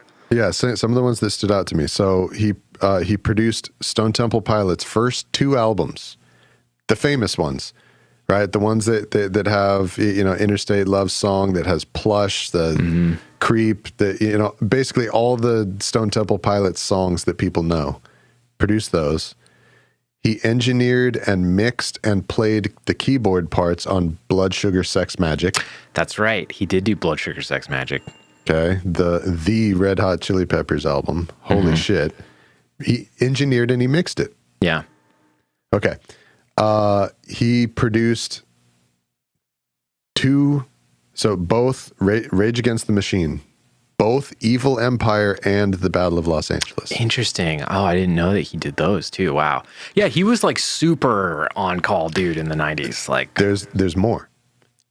He produced Korn Issues, like the Korn album. He mixed Significant Other, Limp Bizkit. Okay. No way. The one with Nookie and everything. Like this is the thing that's trippy about me is like when you go through these other. He was like, I'm not dying with grunge. I will not do it. Right? Yeah, he kept going. But the thing that stands out to me about that is that he had his hand not just with these other important bands, but the albums that he was the one who worked on their quintessential shit. All of them, yeah. Yeah, so STP, Pearl Jam, Rage Against the Machine, Red Hot Chili Peppers, Korn, and Limp Bizkit, all those bands, Brendan O'Brien was the one who got the sound for the main work that they did. Mm-hmm. Yeah. That's amazing. And I think Soundgarden too. Am I wrong about that? Oh, I think he did some Soundgarden stuff too. I could be wrong. I want to say he might have done Super Unknown or Down on the Upside. It was one of those maybe. Holy shit, did he? I could be wrong. See. Oh no, he mixed Super Unknown. Dude, see, this dude is my fucking... God. Okay, so I want to point out that when I was a kid and I was super obsessed with Pearl Jam, Soundgarden, Stone Temple Pilots, Red Hot Chili Peppers, I would buy all the CDs and I would look in the liner notes, and this motherfucker, I would see him over and over and over and over again. Brendan O'Brien, I can honestly say, was probably one of my earliest influences on like, I want to do that. I want that guy's job. Like I want to fucking do what he does. He gets to hang out with all these bands. He gets to play on all these records. He gets to mix and work on all these records. Dude, he mixed Get a Grip by Aerosmith. Oh, the album that has Living on the Edge. Living on the Edge. Yeah. He fucking mixed that. Yeah. Wow. Huge career. And yeah, kind of a guy that is kind of forgotten a little bit. Like doesn't get talked about as much as he should. Like I said, like before researching this dude was not on my freaking. That's crazy. I honestly figured you would have known who he was. Yeah. Wow. Well, I don't even know what he looks like. I'm just looking through his discography right now. Yeah. Anyway, but amazing sound. It sounds so clean, and like we were talking about before, like If you just listen to this in a vacuum, there's no way of telling that this did not come out like 4 years ago. Yeah, which I think is like I think personally, I find that to be a compliment for any record. If any record you can achieve any kind of amount of like timelessness, like it sounds outside of its time period in any way, I think that's a good thing. I think that's something to strive for any record. Like you don't want it to sound boxed in by like a time period. You know what I mean? Because time periods get stale. Time periods become passé. Time periods become a costume. They become a fucking joke. Even if they were born of the best intentions and like the most authentic of people, they can become stale really quick, especially with 30 years behind them, you know? Yeah. Whereas something like this, to me, again, this is why I think I come back to Yield so much more than I would come back to something like 10, because undoubtedly 10 is the better record and has the better songs, but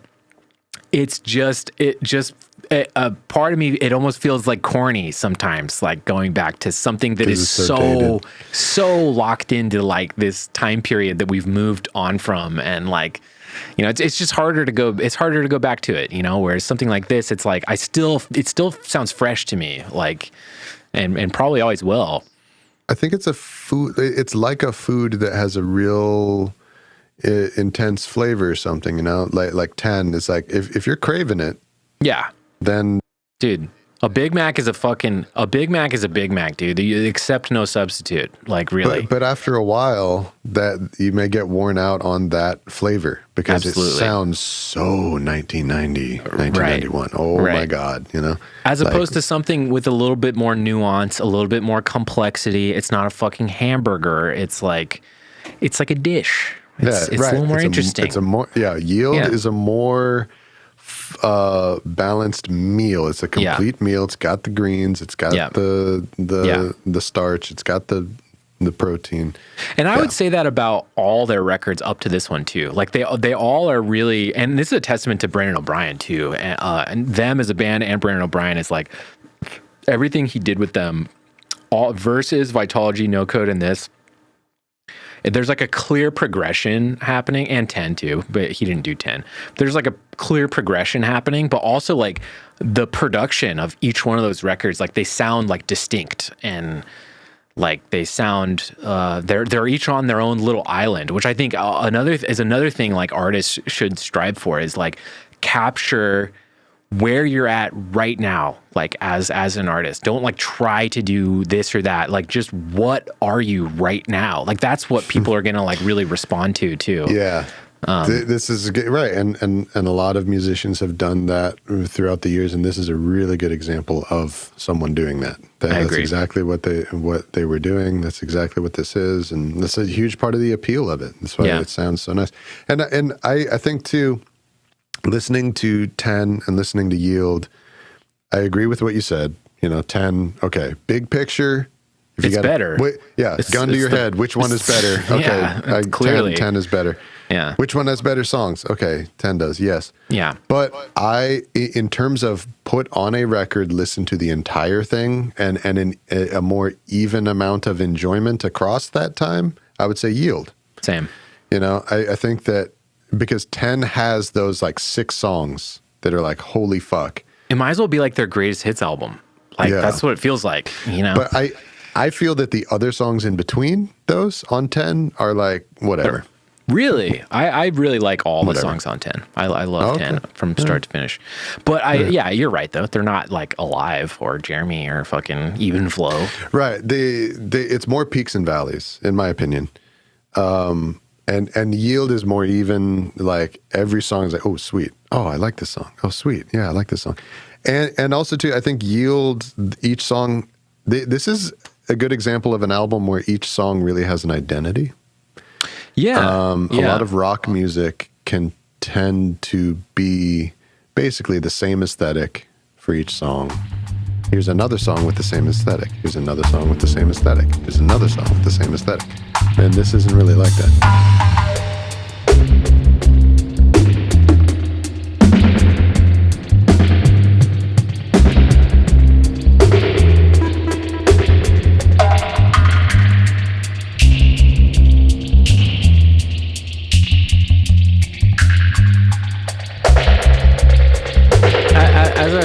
before. There's two big overarching umbrellas these songs fall under, right? There's kind of this sweet, hopeful tone, and there's kind of this really confident rock and roll, like swaggery tone. The best songs, like Faithfull, Given to Fly, are the songs where those two tones overlap in the same song. Those are my favorite ones on this record. Where they kind of lose me a little bit on this record is there's two songs in particular, is Wishlist, which is so sweet and like hopeful tone the whole time. It's very one note, and saccharine is the right word for it. I've been hesitant to use that word, but that song is like, it's so sweet and like hopeful and whatever that I'm like, it's grating on me. Okay, party really, lover boy with the guitar sitting there at the party fucking playing the jams for the chicks. It's like, all right, okay, buddy. I think it's a corny song. I don't like it. It's one of my least favorite Pearl Jam songs on probably my favorite Pearl Jam album. And it stops me from thinking this is like a 10 out of 10. It stops it right in its tracks. Like, you know how I was saying that like the start of this album is like fucking perfect? Yes. Right. After those first four songs that you love comes this one. That's all you have to hear. Yeah. That's the whole song. That's the whole song. It's literally the first time that I heard this album. As soon as that happened in the beginning, I was like, "Oh my god!" Okay, yeah, jeez, losing me. Relax, guy. But guess what? Yeah. The other song that goes full bore in the other direction that also loses me, but to a way lesser extent because I still think it's a good song, is "Do the Evolution." Is where they go full swagger, full rock and roll, like all gas, no brakes, and I'm kind of like. It's not a bad song. It's fun. It's fun, and I think it would be more fun live. But I think that it's weird because it's one of their biggest. It's very famous. Yeah, songs. It's a really famous big song. But I think that like when I learned that it loses me a little bit. That the most popular song off of this album to the wider world was "Do the Evolution." I was like, that one. Yeah, really? I think it's like lyrically it's a little too on the nose. Aggressively, like the tone of it, like that it's like so balls to the wall is a little. It's just too much. It's again like they find this harmonious midpoint. Where they do the classic grunge loud, soft, loud thing, but they find their own unique kind of take on it with this record that's a little more positive, a little more confident.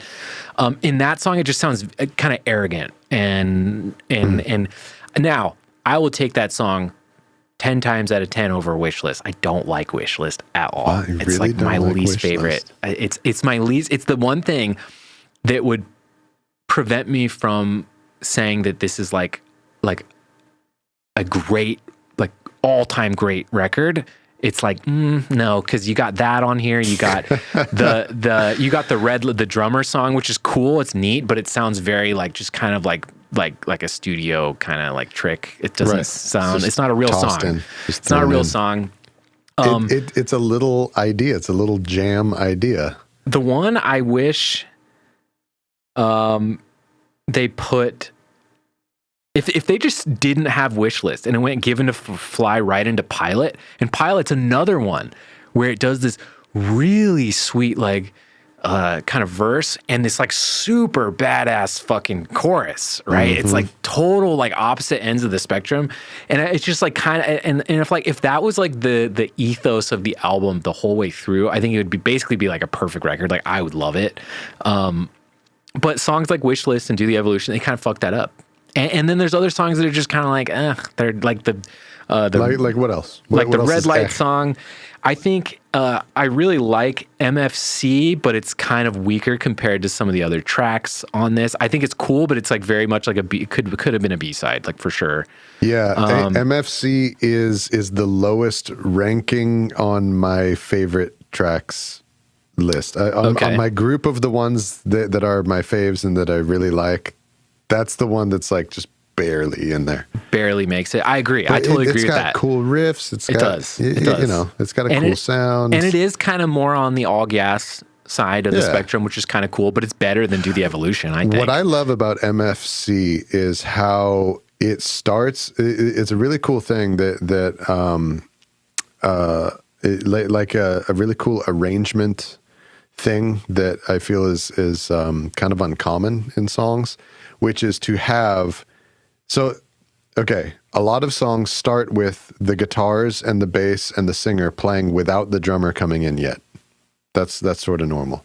But normally they're playing some kind of special intro thing, or maybe playing at a lower dynamic, at a lower level before the drums kick in and now everything raises up in energy.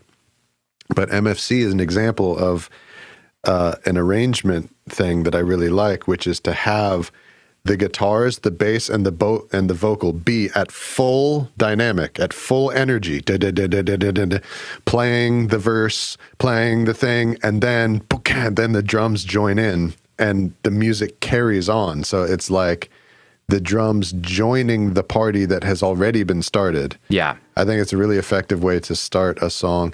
And I don't know if you've ever seen them play the song live, but I would imagine that is that song rocks live. Right. And the way that song starts, like, you know, when you're here, you're in the stadium, you're in the arena, you parked your car and walked from the parking lot like 2.5 hours ago. You've sat through the two openers, you're in the middle of the headliner's set. You know, moments like that are like what give you a fresh jolt of energy. Yes. You know, it's like, fuck yeah. You know, you get like that visceral feeling like that. Yes. So I don't know. That's another thing that I like about MFC is it's got that cool arrangement thing. So, I mean, as far as like songs I really like, we've kind of talked about them already. Like it's really like the first like 4 and Pilate. I love all those songs. Like the first half of the record is really, really strong. I think the second half is less strong. I also kind of think like the hidden track is kind of stupid. I don't care about that. Yeah, hummus. Hummus, stupid. But I really like all those jam yesterdays. On a Middle Eastern scale. What should we call it? How about hummus? Like, this is when hidden tracks were just kind of all the rage. I think they thought we have to do a hidden track, and it's like the CD era, man. Yeah, totally. The CDs are all about hidden tracks, baby. But I do really like all those yesterdays. Fucking Low Light and In Hiding are great. Push Me Pull Me's cool. It's not my it wouldn't make my favorites though. But yeah, I mean my favorites are like the first 4 really are just fucking rule my world. Love them. Yeah. So yeah, I would say Faithfull, No Way, and In Hiding are kind of, those are like the 3 to me that are like In Hiding top tier. In Hiding is like special. That's like his vocal performance on that is just man, unbelievable. And then Low Light, MFC, Brain of J is pretty sweet. I love the bass line with that major third in there. You know, boom, da doo, boom, ba ba boom, ba ba boom. It's so sweet. And that's another thing too, because that's kind of the only song on the album that I can think of that has kind of like that little like breakdown bridge type of a thing, which is something that some bands do in literally all their songs. Yeah. But they just do it once on this album. Mm-hmm. It's kind of cool. Mm-hmm. But yeah, to me, Push Me, Pull Me does nothing for me. Yeah. Wishlist, like you say, is like, all right, it's kind of corny. Wishlist is like the Vedder song too, which is funny to me too. It's so Vedder. It's my least favorite song too. It's so Vedder. And I have some thoughts on this too. When we get to I don't know, our next topic, we talk about kind of like the legacy of Pearl Jam and the way that they're remind me about that. Let's talk about it.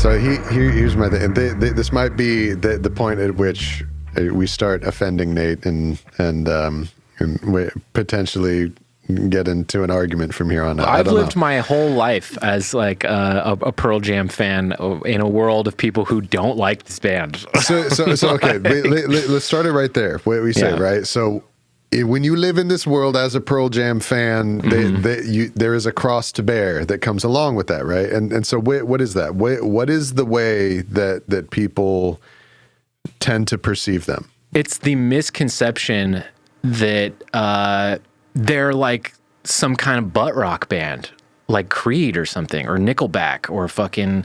And again, that's another reason why I don't really like. I do like 10, but like why 10 is like I skipped listening to 10. I consider that kind of like a weird anomaly. Like they were like a totally different thing when they made that, compared to like their other great 90s stuff that I really like am drawn to. But yeah, I mean, it all comes down to his voice. Like we touched this on a lot of this in our Creed episode in the old format of the show. We did one on Creed, Human Clay, and right, we talked about this. How Scott Stapp bastardized and ruined the Eddie Vedder voice. Yeah, he just stole his thing, and whereas like to me, I think they get painted with that broad brush. They get lumped in with a lot of their own imitators, which is really annoying. It's like really annoying to me as a fan who's like, I see them as like genuinely artistic, creative, authentic, cool people who make great art. And they get lumped in with these like corporate hack imitator bands. And I get why, because on the surface you hear the two people singing and it sounds similar, and like you just don't like that stuff. It's like, okay, fine. But it's just annoying. It just drives me nuts because this is a band that has like a shit ton of like integrity, and like they give a shit about their fans. Like they go to the fucking mat for things that they believe in. Like they have taken like so many brave stances on so many like controversial issues. Like when Eddie, when ticket Vedder sales and things like that. They sued fucking Ticketmaster at the height of their fame. They've like fucking Eddie Vedder scribbling out pro-choice on his arm during MTV Unplugged. Fucking when they wrote that song Bush Leaguer right in the wake of 9/11 and the invasion of the Iraq War. They took so much shit for that. Record labels have no incentive to fucking champion bands like that just give them headaches, right? And yet they're right. They're correct. They are correct on all of those issues. They're correct to take all those stances. They are morally justified to take all those stances. And yet what do record labels do? They say, fuck this shit. Because these guys are too hard to fucking control. These guys are too hard to fucking deal with. Even though all they're doing is just being authentic and being themselves. It's way easier to push someone like Creed or fucking Nickelback, who are just like, they're just hacks. It's way easier to keep your thumb on something, on a product like that than a product like Pearl Jam is. I bet you at the time, record label executives were probably so fucking annoyed that this group of like artists were the biggest bands in the world. They're like, well, okay, but what if they say something we don't like? Well, guess what? Just wait a fucking hour and they probably will. You know what I mean? And it's like, you just don't see that in rock and roll anymore. You don't see people like fucking taking a stand for anything or just being artistic and creative on their own terms, right? And so for me, I get really annoyed, and it really bothers me that people are so flippant about their like distaste for this band or their dislike for this band. If it's just like you just don't like their music, totally lame. Yeah, totally fair. Just but if very, you like, very dismissive. Yeah, but if you like think that like they are lame people, they are some of the most upstanding, authentic, cool people that are alive and like making music right now. Like if being yourself is cool, these guys be themselves. For me, I really look up to these guys. Like they inspired me as a kid. I wanted to look like Eddie Vedder. You should see pictures of me when I was like 13. Like all I wanted to do was look like Eddie Vedder. I believe it. They really inspired me. It does me. explain a lot of the haircuts that I've seen in old photos of you. Absolutely. Yeah. That explains a lot. Yeah, absolutely. Yeah, they really inspired me, and I think that they're a good group of guys to look up to. In one way, it's almost like I'm almost happy for them that they've kind of faded into obscurity a little bit, because I think this is what they always wanted, was just to like be a touring band and to be like moderately successful and make records and tour and like kind of surf under the limelight a little bit. So in that sense, I'm kind of happy for them. I don't give a fuck that they're not like the biggest band in the world anymore. Who gives a shit? That doesn't matter. I don't care about that at all. It's more that like people are just too ready to kind of fully dismiss them when it's like, dude, you don't even know who you're talking about. Again, if you can name one song that's not on 10, then okay, I'll hear you out. But like, if you can't do that, you don't even know what you're talking about. You don't know what you're talking about. So, okay, now you go ahead, make me mad. Here's my theory. here's my theory as to why the hate. Okay. Why the disdain. Okay. Why the dismissiveness. Okay. Okay. So I think among the grunge bands, amongst those big four from the scene, I think that Pearl Jam is the most straight ahead sounding. Sure. Okay. They're the most like classic rocky kind of band. Yeah. The most just right down the middle. You could even say like I don't know if the word culturally is right, but just like the identity of what it is the most straight down the middle. Okay. Nirvana was like very punk, like how we were talking about before, just the fucking rage, the aggression. Okay. Soundgarden's very like metal. Exactly. Soundgarden is very metal, prog, very mathy, very like esoteric, almost like occult type vibes sometimes. Just kind of communing with the devil and playing like weird angular fucking mathematical pattern music. Alice in Chains is very like kind of like meditative and like tribal and very metal also. I would say Alice in Chains is the most quintessentially like grunge. If you had to find an artist that kind of elicited that. Now and then you've got Pearl Jam, which among this class is the most like regular rock band in comparison to these other things. So I think that Eddie Vedder became like the icon, the god, the idol of regular ass white American guys. Just regular Joe dudes.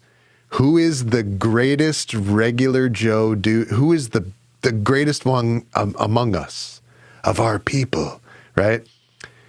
The song of my people. I love eating tuna sandwiches with the crust cut off. I'm regular white guy. Who is the greatest of my people? Eddie, hallowed be his name, Eddie Vedder, right? The great EV. Like, I'm hearing you out. So I mean, think about this, dude. Like, the people that I've known, I'm not going to say their names because I don't want to tease them, but I'm just like picturing dudes that I went to college with, people that I grew up with, people that I've worked with, who are like, you know what I mean? They're just so into, dude, microbrews, man. Oh my God. They're just so aggressively into just like regular guy stuff. And they just so aggressively dress like regular guys. They're so into their car, which is such a regular guy car to have. Oh my God.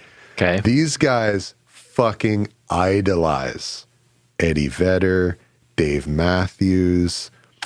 I would not lump him in with Dave Matthews. I think that the Dave Matthews voice, the he ho na her ho na ha, has and that has just as much to do with ruining the reputation of Eddie Vedder's voice as Scott Stapp.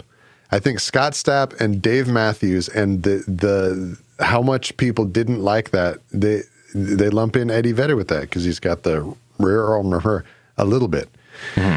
which is still unfair because, like we talked about in our Creed episode, what Eddie Vedder is doing is way more nuanced and 3-4 dimensional than that. No, he's like a good singer. Yes. And as you can see on Yield, he's capable of like 4 or 5 or 6 different like vocal identities. Yeah. Okay. So the disdain of Pearl Jam is a similar thing to the disdain of Tool, which is where people always point to. It's not so much the band, but it's their fans that are annoying. Sure. I think what is a Pearl Jam fan though? Like, it's this dude who idolizes Eddie Vedder. It's just a fucking white bread, regular ass, just right down the middle, just a fucking regular guy. I think that Pearl Jam's audience and their fan base, like at this point today, is so like niche. Like they're not like a super popular band anymore. Like they have their fan base and like that's it. And like I just like I don't even know. Like maybe it's just me because I don't know anyone else. Like I don't know any of them. Like so I don't know. It's hard for me to say because they're big in the way that the stuff that these regular ass dudes like is, like oh, this brand of golf club or this this one non-alcoholic beer, it tastes great, like it's just as good as a regular, just the things that guys like that are into. See, I'm not a regular white guy. No, I'm not. I'm cool. Like him. We're not actually cool. It's just this fucking flag that we just don't want to be associated with that. If I liked Pearl Jam, I would be similar to these dudes who I'm trying to not look like. You're hitting on exactly what annoys me about Pearl Jam Eddie Vedder hate. Is you're saying I think that's what it is. These regular people idolize Eddie Vedder. You say these people idolize Eddie Vedder. I don't think anybody does, especially anymore. I think what happens is people have lumped him in with the guys you're talking about, right? You're like if you said all of the same shit you're saying right now about like Chad Kroeger, I'd be like, yeah, it does kind of sound like I can imagine a Nickelback fan being like that. But like my friend, there is an entire generation of young men who are now not so young men who fucking idolize, like Eddie Vedder is God. Like that was like so long ago now. Like it's like the whole culture is like moved on from him being like the pinnacle of fucking. Is because it stopped being a viable, cool thing to be one of these regular dudes who's into the things that these regular dudes are into. Like that became. I'm trying to snap. That became uncool. Let's bring this back to Wishlist because we were saying that like encapsulates that aesthetic, which I think is exactly this regular white guy sound. Oh, hey, look, I have a guitar. I learned how to play guitar. I'm at a party. Oh, you guys want to hear something? It's like, dude, yeah. Oh my God. But there's a type of guy where they are unironically about that. I guess. I don't know, man. I don't know. I guess, but like, I get what you're saying, but like, I don't think it's like as prominent and like widespread specific to Eddie Vedder as you think. I really don't. Like, well, there's more to it. It's a whole nuanced thing. Yeah. But of that subculture, there is one God and his name is Eddie Vedder. I don't think so. He's the chosen one. I don't think they're like a spent cultural force. Like people don't think about this band. People certainly don't think about him anymore. Like I don't see anybody idolizing this guy. Not now. Like yeah, I guess I'm talking about like a snapshot in time from the 90s to the 2000s. Maybe back then, for sure. If you're talking specifically back then, yeah, sure. But yeah, guys who are our age and older. And there's a big resurgence in the interest in Nirvana and Alice in Chains and Soundgarden and these other bands. All the other ones have some sort of fucking just dangerous, Yeah, something about them is dangerous. Something about them is like transgressive. Yeah. Pearl Jam didn't have something that was like dangerous. Well, I think they did early on. I mean, if you ever watch like the footage of them playing live around like the 10 era, where he would climb like 40 fucking stories in the air and leap off of the stage at like 30, 40 feet in the air. Like, dude, they were fucking insane. Like, they would smash through the stage with their guitars. I know you're about to play Wishlist while I say this. Yeah. No, but he did do that. Yeah. He did do that. No, they were fucking... But then he chilled out. I don't want this to turn into yet again another experience in my life where I'm sitting here in the corner getting berated about my like for Pearl Jam. Or I hate defending it because it's just all that I'm trying to do is explain the phenomenon of this hate and just try to get to the bottom of why the hate. I don't agree with it. In my opinion, I agree with what you're saying. Is like I think that this is a case of like hate for the imitators inappropriately being also aimed at the originator. You know, this is a case where there was one band with complete and full and deep artistic integrity that ended up being copied and bastardized by a lot of other things that are less... And I will agree with one robust, thing, you know? where they are like the figurehead and where Eddie Vedder is like the figurehead of anything, he's the figurehead of that voice that has been copied so much. So he gets kind of all the hate for it. Exactly. Just too bad. And that's kind of what's annoying to me is it's just like, damn, like he's not Scott Stapp, you guys. Like and Scott Stapp is not him. No, also. not even close. They're like complete diametrically opposite people.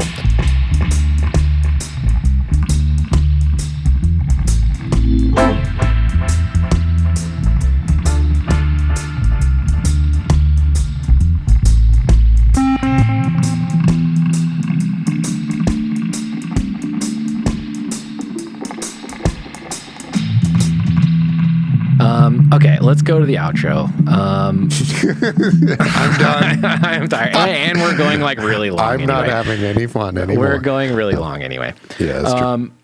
Okay, so final thoughts on Yield. What are your final thoughts? How about this? Would you recommend Yield, Brenden? I don't know. Yeah, let's see. I think this is interesting. I think that there are a lot of people that I know where like I know they wouldn't like it, you know? Yeah. Like not everyone is passionate about rock music. Mm-hmm. Some people really, really, you know, hey, I got my hip hop, I got my dance music, you know, that's my vibe. I'm aware of rock. Okay, guys in a garage with guitars and drums. Like I really don't give a shit, you know? And a lot of people feel that way. And I think to those people, I wouldn't recommend it. You know, some stuff is like, okay, this is a piece of music for, as a person who's not into this genre, you should hear this. Yeah. Some music is like that.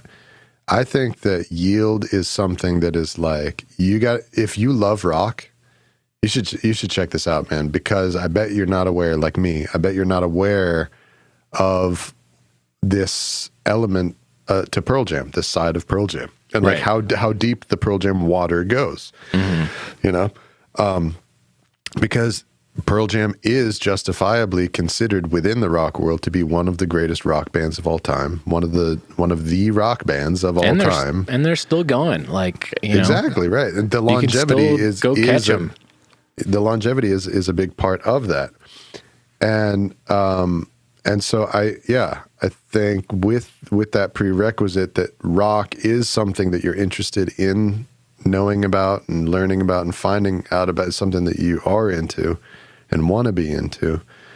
I think for me, this has been a important part of understanding Pearl Jam. I feel like after doing this, I understand Pearl Jam like 10 times more than I did before. For sure. So in that respect, yes, I would recommend it. I would also give it like a light recommend.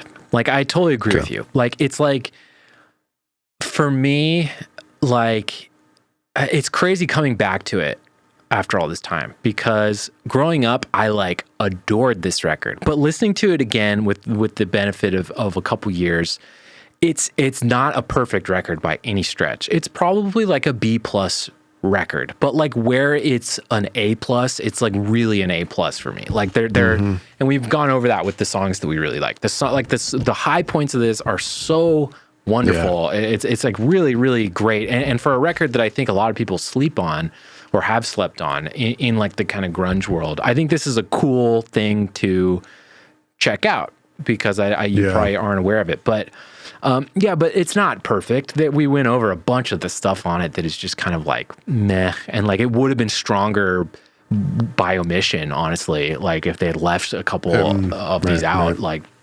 Wishlist and hummus and fucking, don't need any hummus. Yeah, the hummus thing was stupid. Okay, so with that, we've gone kind of long. If you want to hear more Playback, please visit our Patreon page for exclusive episodes and bonus content at patreon.com/blackmarketdub.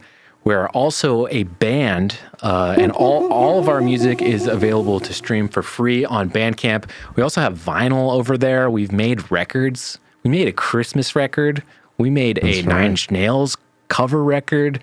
We've made other stuff. Oh, and there's like there's like a whole very exciting piece of vinyl that you may have already found out about by the time this record comes out. So we'll talk about that more over on Patreon.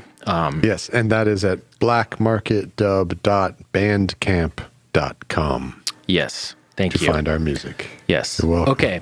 So meet us over at Patreon. Brenden is going to tell us what we're picking next to listen to on Playback, which I'm always very excited about. I have no idea what he's going to pick. I feel like I always prod you to tell me what you're going to pick, and then I don't ever get anything out of you. You always try to get it out. Yeah. I never get anything. I never get anything out of you, but I'm excited to hear what it's going to be. This is a vault right here, Nate. Yes. The vault. Yes. All right. Thank you, Nate, for another great episode, great time. Fun episode. Yes. Thank you all for listening. And remember, don't you think you ought to rest? Don't you think you ought to lay your head down? Don't you think you want to sleep? Don't you think you ought to lay your head down tonight? Don't you think you've done enough? Oh. Don't you think you've got enough? Well, maybe you don't think there's time to stop. There's time enough for you to lay your head down tonight. Hummus.